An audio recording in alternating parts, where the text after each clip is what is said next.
السلام علیکم ورحمۃ اللہ وبرکاتہ۔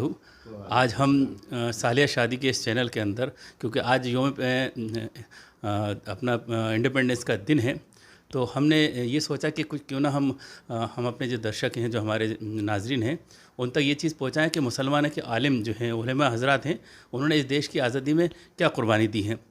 کیونکہ ہم تو اس دور میں ہیں کہ ہمیں علماء کی قربانی کا آج شاید ہم ذکر بھی نہیں کرتے ہیں، کیونکہ ہم بچوں کو جو پڑھا رہے ہیں دنیاوی تعلیم تو دے رہے ہیں، لیکن جو ہمارا ہسٹری، ہماری مسلمانوں کی ہسٹری ہے، وہ ہم اس سے روبرو اپنے بچوں کو نہیں کر پا رہے ہیں۔ تو اسی سلسلے میں ہم نے سوچا کیوں نہ ہمارے ہندوستان کے مشہور عالم ہیں اور مدھیہ پردیش یونیورسٹی، برکت اللہ یونیورسٹی کے عربی کے پروفیسر ہیں ڈاکٹر حمید اللہ ندوی صاحب، کیوں نہ ان سے اس بارے میں پوچھیں کہ وہ ہمارے تک جو ہے وہ علماء کی جو قربانی ہے یا اس دیش کی آزادی میں ان کا کیا یوگدان رہا ہے، ان کے لیے ہم پوچھیں۔ تو آئیے ہم ملتے ہیں ڈاکٹر حمید اللہ ندوی صاحب سے۔ تو ڈاکٹر صاحب یہ دیکھیے، کیونکہ آج کا جو دور ہے، اس دور کے اندر ہم لوگ ہمارے علماء کو ہم اس آزادی کے دور میں یاد نہیں کر پاتے ہیں، تو اس آپ کے ذریعے ہم ان تک دیکھنا چاہتے ہیں کہ یا کس طرح سے ہمارے علماء نے جو ہے اس دیش کی آزادی کو دلانے کے لیے قربانی دی ہے۔ السلام علیکم ورحمۃ اللہ وبرکاتہ۔ یہ آپ کا بہت ہی اہم اور زبردست سوال ہے یہ، اور واقعی یہ ہماری غفلت ہے کہ ہم ہندوستان کے عوام کو کیا بلکہ عام مسلمانوں کو بھی نہیں معلوم کہ ہمارے بزرگوں نے کیا قربانیاں دی ہیں ہندوستان کی آزادی کے لیے۔ ہمارے ہم وطن بھائیوں کے ساتھ مل کر بھی اور الگ الگ بھی جو زبردست قربانیاں دی ہیں، اس کی میرے خیال سے کسی سے اس کا مقابلہ نہیں کیا جا سکتا۔ ہزاروں علماء کرام شہید ہوئے، ہزاروں علماء کرام شہید ہوئے، ان کو پھانسیاں دی گئیں، ان کو جیلوں میں بھیجا گیا، اور وہ خطرناک ٹائپ کی ایک جیل تھی، اس میں بھیجا گیا۔ تو یہ وہ لوگ بھی تھے جو دوسرے ملکوں سے مل کے سبھاش چندر بوس جی کی طرح مسلم علماء بھی تھے کہ جو دوسرے ملکوں سے اور افغانستان سے اور کس سے مل کے اور روس سے مل کے ہندوستان پہ حملہ کروانا چاہتے تھے۔ اور اس میں سب سے پہلا مشہور نام وہ تو سب جان چکے ہیں، برکت اللہ بھوپالی، مولانا برکت اللہ بھوپالی، اور ان کے نام سے پھر یہ بھوپال کی یونیورسٹی کا بھی نام ہے برکت اللہ یونیورسٹی۔ تو راجہ مہندر پرتاپ اور انہوں نے مل کے ایک فارن آزاد انڈین حکومت بنائی، انہوں نے آزاد، اور وہ ملکوں میں پرچار کرتے رہے۔ امریکہ بھی گئے اور روس بھی گئے، یورپ کے کئی ملکوں میں گئے، اور کئی زبانیں وہ سیکھتے تھے، اور اخیر میں جو ہے وہ امریکہ ہی میں ایک اسپیچ دیتے ہوئے جو کہ آزادی کی اہمیت کی اسپیچ دے رہے تھے، تو ان کا انتقال ہوا۔ اس کے بعد شیخ الہند محمود الحسن گنگوہی، کتنے بڑے شیخ تھے، ہزاروں ان کے فالوور ہیں۔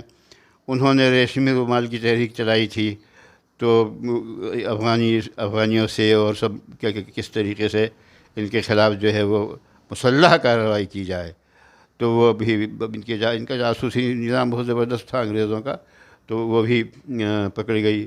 سید احمد شہید، انہوں نے کتنی زبردست وہی فوج بنا کے اور سب تیاری کی تھی۔ اور یہاں وہ لوگ بھی جو تشدد کے بغیر گاندھی جی کے ساتھ مل کے اور آزادی حاصل کرنا چاہتے تھے، تو ان کی بھی مضبوط دلیل تھی۔ ان کی تھی، کچھ لوگوں کا یہ سوچ تھی، تنگ نظری تھی کچھ لوگوں کی کہ ہم ہندوؤں کے ساتھ مل کے کیوں آزادی کی تحریک چلائیں، سب مسلمان مل کے الگ سے چلائیں۔ تو اس طبقے نے کہا کہ نہیں، یہ سب غلط ہے، ہم سب کا وطن ہے، یہ سب کا وطن ہے، اور آئینی طریقے سے آئین جو ورلڈ وار کے بعد میں سارے انہوں نے ملکوں کے لیے یہ طے کیا کہ ہر نیشن کو اپنے ملک میں اپنی حکومت بنانے کا اپنے عوامی حکومت بنانے کا حق ہے، اسی کو دلیل بنا کے انہوں نے جدوجہد کی گاندھی جی اور یہ پورا گروپ کے ساتھ مل کے. اب اس میں بھی مولانا ابوالکلام آزاد تو عبدالحفیظ صاحب تو انصاری صاحب اور مولانا حسین احمد مدنی تو جو ہے وہ جیل بھی گئے تھے. تو ایک آرٹیکل میں لکھ رہا ہوں تو وہ ایک صاحب نے مولانا حسین احمد صاحب کو ایک خط لکھا تھا، اس کے جواب میں انہوں نے لکھا کہ آئینی طریقے سے جب ہم آزادی حاصل کریں گے تو سارے عوام کی اس میں شرکت ضروری ہے. ہر مذہب کے لوگ اور ہر رنگ کے نسل کے جتنے بھی یہاں کے باشندے ہیں ان کو سب کو ساتھ مل کے ہم وہ آئینی حکومت کوشش کر سکتے ہیں. اور وہ تو پاکستان کی تقسیم کے کتنے شدید مخالف تھے یہ لوگ، اور کتنے اپنے ہی لوگوں کی انہوں نے لعن طعن سنی اور دشمنیاں سہی، اور جن کے اوپر انگریزوں کے اشاروں پہ وہ سارے ثبوت موجود ہیں. حسین احمد صاحب مدنی کی جو ڈائری ہے، حسین احمد صاحب مدنی کی سیاسی ڈائری، اس میں کوئی بھی دیکھ سکتا ہے کہ جناح صاحب کو واضح طور پر وہ وائسرا کون آیا تھا، اس نے کہا کہ اب قرارداد آپ پاکستان کے پاس کر لو. صاف بالکل ڈاکومنٹری پروف ہے کہ ان کے کہنے سے قرارداد پاکستان جو ہے مسلم لیگ نے پاس کی. تو اتنی محنتوں کے ساتھ اور تمام مذہب اور تمام قوموں سے مل کے سب نے ہی قربانیاں دیں. جو ہمارے برادران وطن ہیں انہوں نے بھی زبردست قربانیاں دیں، لیکن ان کی قربانیاں جو ہیں بہت واضح طور پر پورے ملک کے سامنے ہیں. یہ ہماری غلطی ہے. یہ دور ایسا ہے کہ وہ جگر مراد آبادی کا بڑا اچھا شعر ہے کہ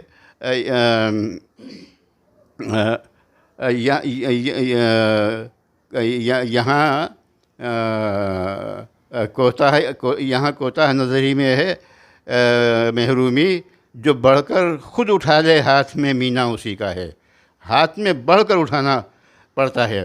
تو اب ہم چاہیں کہ ہماری ہسٹری اور ہماری تاریخ کوئی دوسرے جو ہے اس کو اجاگر کریں اور ابھاریں، تو یہ آپ بھول جائیے ہمیشہ کے لیے. ہمارا یہ جمود ہے، ہماری لاپرواہی ہے کہ ہم اس کی اہمیت نہیں سمجھ رہے ہیں، اپنے بزرگوں کی قربانی کی. ہم یہ نہیں سمجھ رہے ہیں کہ انگریز کس قسم کی ایک بھیڑیا قوم تھی. لوٹنا وہ بے دردی سے قتل کرنا. برطانیہ صرف مالدار ہوا ہے ہندوستان کی وجہ سے. تو یہ کتنا خطرناک دور تھا، اور فاقہ کشی ہو رہی ہے، قحط پڑ رہا ہے، ہزاروں لوگ مر رہے ہیں، ان کو اس کی کوئی پرواہ نہیں. یہ کوئی ملکی حکومت کر سکتی ہے کیا ایسا؟ ملکی حکومت کبھی نہیں کر سکتی ایسا. تو اس کی اہمیت ہم اجاگر کریں، اور ہمارے جو ذمہ دار ادارے ہیں وہ ہندی میں لٹریچر لکھیں. اور جو میٹنگیں سب کرتے ہیں، بڑی بڑی میٹنگیں کرتے ہیں، تو میٹنگوں میں ہمارے وطنی بھائیوں کو ساتھ میں شریک کریں. ان کے اخبارات میں چاہے ایڈ کے طور پر پیسہ دے کر چاہے چھپوانا پڑے، لیکن ہمارے مسلم علماء اور بڑے بڑے مسلم قائدین کی رہبری میں جو کوششیں ہوئیں اس کو اجاگر کریں. ہمارے مسلم ادارے بہت خرچ کرتے ہیں. تو ہندی کے بڑے بڑے اخبار ایڈ تو لیں گے، خبر نہیں لیں گے ہماری، تو ایڈورٹائز تو لیں گے، لینا پڑے گا ان کو. تو ہم یہ کوشش تو ضروری ہے ہمارے لیے. اس کے بعد میں پھر بہت ساری غلط فہمیاں دور ہو جائیں گی، اور اس کے بڑے زبردست اثرات جو ہے ملکی حالات پہ بھی پڑیں گے. ابھی کچھ لوگ تو سب جگہ ہوتے ہیں، ابھی جو ماحول ایک ٹینشن کا اور کشیدگی کا چل رہا ہے، تو ہماری حکمت عملی، قرآن کہتا ہے کہ حکمت عملی سے کام لو. ہماری عقل کا یہ امتحان ہے کہ ہم کیسے ان حالات کو بدلیں، کیسے ہم ان سے اپنائیں. ہم ملاقاتیں کرنا پسند نہیں کرتے ہیں، ہم بات کرنا آپ پسند نہیں کرتے ہیں ان کو بلا کے. ہمارا اللہ کا شکر اس تجربہ ہے. ایک زمانہ انسانی برادری، مدھیہ پردیش انسانی برادری نے جس طرح کے کام کیے، کوئی قوم، کوئی بھوپال کی کوئی برادری اور IAS افسران ریٹائرڈ کوئی بھی ایسا نہیں تھا جو اس کا ممبر نہیں ہو. میں سب کے لیٹر پیڈ پہ میرے نام ہے. تو یہ میں بس عرض کر رہا ہوں میں کہ ایک تو اس یوم آزادی کو بھی دھوم دھام سے منائیں ہم. یوم دکھنا چاہیے نا, جو دکھتا ہے وہ بکتا ہے. عام لوگ کہتے ہیں نا جو دکھتا ہے وہ بکتا ہے. ہمارے دلوں میں محبت ہے, وقت آنے پہ قربانیاں ہم دیں گے, دیتے رہے ہیں, لیکن دکھے بھی تو ہماری قربانیاں, نظر بھی تو آنا چاہیے. تو مدارس اور سب مل کے بہترین بڑے بڑے پروگرام کریں یوم آزادی کے, ان کے فوٹوگراف کریں, ان کی ویڈیو بنائیں اور جگہ جگہ اسے پھیلائیں. یہ شروعات کریں گے تو دھیرے دھیرے دھیرے دھیرے, اور پھر آپس میں ملاقات کریں, آپس کے شکوہ وغیرہ جو ہوتے ہیں, ملاقات ہوتے ہی آمنا سامنا ہوتے ہی آدھے تو ختم ہو جاتے ہیں. کوئی کتنا ہی بڑا جس کو ہم اپنے گھر میں بیٹھے ہوئے دشمن سمجھ رہے ہیں, ہم جا کے ایک دم دروازہ کھٹکھٹا کے کہیں گے 2-4 معزز صاحبان کہ بھئی ہم آپ سے بات کرنا چاہتے ہیں, تو وہ کھٹکھٹانے ہی سے وہ آدھا تو ذہن اس کا مطلب صاف ہو جائے گا کہ ارے مجھ سے ملنے کے لیے آئے ہیں, مجھ سے بات کرنے کے لیے آئے ہیں. لیکن ہم قوم کا, ملت کا ٹھوس فائدہ کس طرح حاصل کیا جا سکتا ہے ان طریقوں پہ نہ سوچتے ہیں نہ چلتے ہیں. تو یہ لمبی بات نہیں کرنا ہے, یہی چند باتیں گزارش کرنا تھیں. اور انشاءاللہ آج کا دن بھی جو ہے, جو بھی شام تک ہم کر سکتے ہیں وہ کریں, اور پھر ہمیں آئندہ تک کے لیے ایک واچ کمیٹیاں ہونی چاہیے. ہمارے درمیان واچ کمیٹیاں ہونی چاہیے جو صرف یہ دیکھتے رہے ہیں کہ کہاں کس محلے میں کہاں ٹینشن ہو رہا ہے. یہ نہیں کہ ٹینشن ہو اور وہ پھر پھیل جائے, پھر ہم جاگیں اور پھر پولیس آئے. ہمارے لوگ ہر محلے میں ہو, ایک ذمہ دار ہو, اور وہ واچ کمیٹی کا آدمی ذرا بھی محلے میں ٹینشن ہو رہا ہے تو خبر کریں, ذمہ داروں کو خبر کریں, ذمہ دار فوراً پولیس کو خبر کرے گی, اور پھر قانونی کارروائی, کھٹ سے قانونی کارروائی. ایسے ہمارے غیر مسلم بھائی بھی, میں یہ عرض کروں گا کہ ہمارا انسان کوئی غلط کر رہا ہو اسے ہی پکڑیے, آپ کا انسان غلط کر رہا ہو تو اسے ہی پکڑیے. یہ اصول ہمارا انسان برادری میں بھی تھا. تو یہ پریکٹیکل چیزیں ہیں, یہ زندہ قومیں کرتی ہیں. عملی حل کیا ہے ہمارے پاس؟ عملی حل فالتو باتیں بنانے سے, تقریریں کرنے سے, اخبارات میں مضامین لکھ دینے سے کچھ نہیں ہوتا ہے. ہم نے پریکٹیکل کر کے تجربہ کر لیا اللہ کے شکر سے. تو اللہ کرے یہ بات پھیلے اور ہمارے ذمہ دار صاحبان اس پہ غور کریں, تو انشاءاللہ مستقبل میں ہماری اگلی نسلوں کو بہت زبردست فائدہ ہوگا انشاءاللہ. وآخر دعوانا الحمدللہ رب العالمین. یہ ہمارے ڈاکٹر حمید اللہ صاحب تھے, انہوں نے اپنے علماء کے بارے میں آپ تک پہنچائی, اور جو خبریں جو 3-4-5 جو پوائنٹ انہوں نے آپ ہمارے سامنے رکھے ہیں. ایک تو یہ کہ ہمیں محلے کی جو کمیٹی ہے مل کے بنانا چاہیے, اپنے جس ایریا میں ہم رہ رہے ہیں تو ہندو مسلم دونوں مل کے جو ہے دیکھیں کہ کون فسادت کر رہا ہے, کون اس کے اندر ہمارے جو خلاف جو ہمارے سکون سے رہ رہا ہے اس کے خلاف کام کر رہا ہے, اس تک پولیس تک ہمیں انفارمیشن پہنچانا چاہیے. اور دوسری بات یہ ہے کہ جو ہمارے علماء ہیں ان کی انفارمیشن ہمارے جو نوجوان بچے ہیں ان تک کیسے پہنچائیں. یا تو مدرسے کے اندر کچھ کورس بنایا جائے اس کے اندر, یا چھوٹی چھوٹی بکس ایسے اپن نکالیں جو پوچھ لے جو ہمارے علماء حضرات جنہوں نے قربانی دی ہیں, وہ پوری انفارمیشن جو ہے ہماری آنے والی پیڑھی تک پہنچایا جائے.